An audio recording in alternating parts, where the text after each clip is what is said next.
You're on the balcony of the beautiful Carnival Mardi Gras, docked in Port Canaveral, Florida. This was our cruise in February of 2022. For this particular cruise, we decided to start doing something a little different during the cruise. We tried as best we could to record sort of a daily video vlog entry of like what we had been doing that day, trying to keep everything fresh in our mind and so on. And so I started to try to incorporate that into the regular vlog episodes for the series. So here it is, embarkation day, and this is our first little vlog episode for the entire series. So the boarding process was good. The terminal is different from Royal Caribbean, so that took some getting used to. The parking garage is huge. This is a lot more people on this cruise, so the capacity's got to be a lot higher. Check-in process was pretty smooth. Came in, little table, bam, bam, bam, bam. The security was pretty quick, and then we were straight onto the ship. So went to the Lido deck to have lunch? The Lido deck. The Lido deck for me was very interesting because it's going to take some getting used to, because when you come off the elevator, it feels a little bit more like a restaurant. It's listed as a marketplace, so it felt a little more like a restaurant as opposed to like a huge open air buffet that we're used to on Royals. So it's just and it was smaller, unless we were missing something. Seemed smaller as far as the food, the buffet area. It could be, yeah. I don't know that we've seen enough of it. We may not have. So the room might be too early to. We're in the room right now, so the room.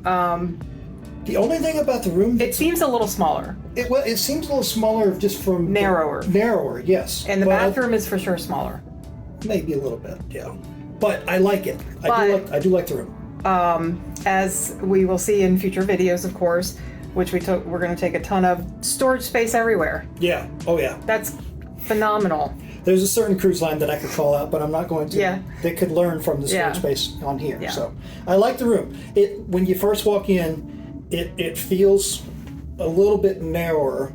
Not bad, but it's not bad. Yeah. And the balcony is nice. Everything is new. It's fresh. It's very modern. Plenty of power. Yep.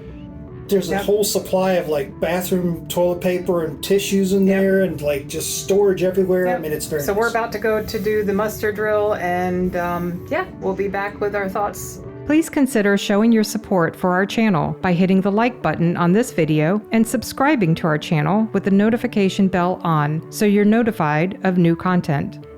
Our goal is 10,000 subscribers by the end of 2022, and your support can help make that happen. Deck 16 contains so many different things. It has the pool area, it has the Red Frog Tiki Bar, the DJ's up there, the performers are up there, you got the big screen, you got the whole deal, the pool's up there, the Cantina's over here, as you see here, the Blue Iguana. Across the other way, on the other side, you've got the Seafood Shack, you've got Street Eats, Shack's Big Chicken is up on deck 16 at the back, the Lido Marketplace, which is the buffet, is up on deck 16. There's just an awful lot to do on this deck. So, as Carnival probably anticipated, we found ourselves coming back to deck 16 quite a bit during the course of the cruise. So right here in the video, we're sort of a little bit back and forth between deck 9, deck 16. We're waiting on our luggage to be delivered to the stateroom. You saw one of the porters right there. The one thing about the Mardi Gras, and I guess it's just because of how many people were on the ship, it took them a little while to get the luggage delivered to the room. But, kind of is what it is. This right here, these maps that they have next to the elevators, these were my favorite. I found myself looking at these maps quite a bit because I love this visual representation of the ship where you can just very quickly at a glance kind of see where you're at, see where you're going, where you're trying to go.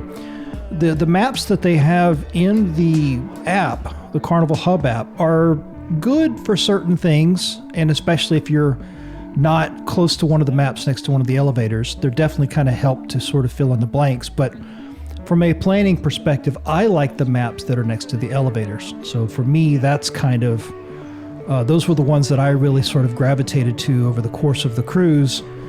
And here it is. We're back up on deck 16. We're getting ready to go through the Lido Marketplace for the first time.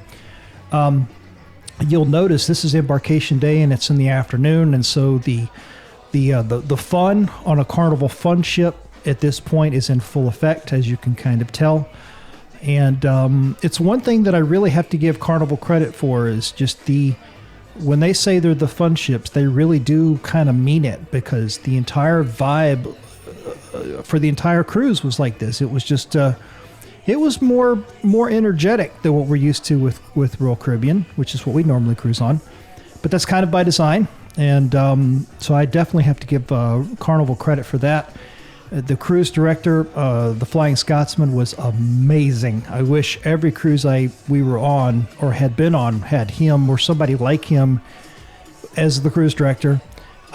It was certainly fun. One of the things that I noticed when we were walking through this area right here, being a former nightclub DJ, was that the DJ that was playing up there actually knew how to beat mix, which was very rare on a cruise ship, as I've seen over the years. So that was actually kind of nice to see that. So here we make our way into the Lido Marketplace. This is not our first time. We'd been up there for lunch earlier. I've mentioned this before in sort of the videos of the ship in terms of like the tour or in the cruise review and things like that. The marketplace is just basically a gigantic pass-through on deck 16. There's so much foot traffic going through here. And that's probably, I guess, by design on Carnival's part. To explore this area tomorrow.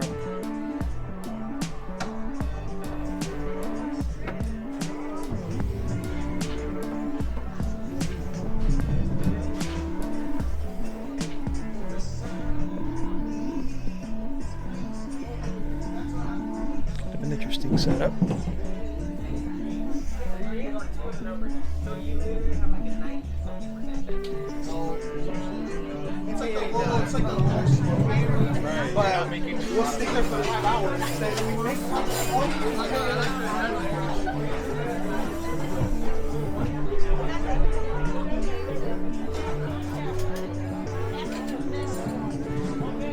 think there's like a second back over here too. See all the stuff over there? I think there's another deal over there. We'll have to explore this later. Because now we're in the back. So I guess if you come off the other stairs, because with the one that we came in earlier would have been the mid stairs. These are the aft stairs. So they did the same thing on both ends.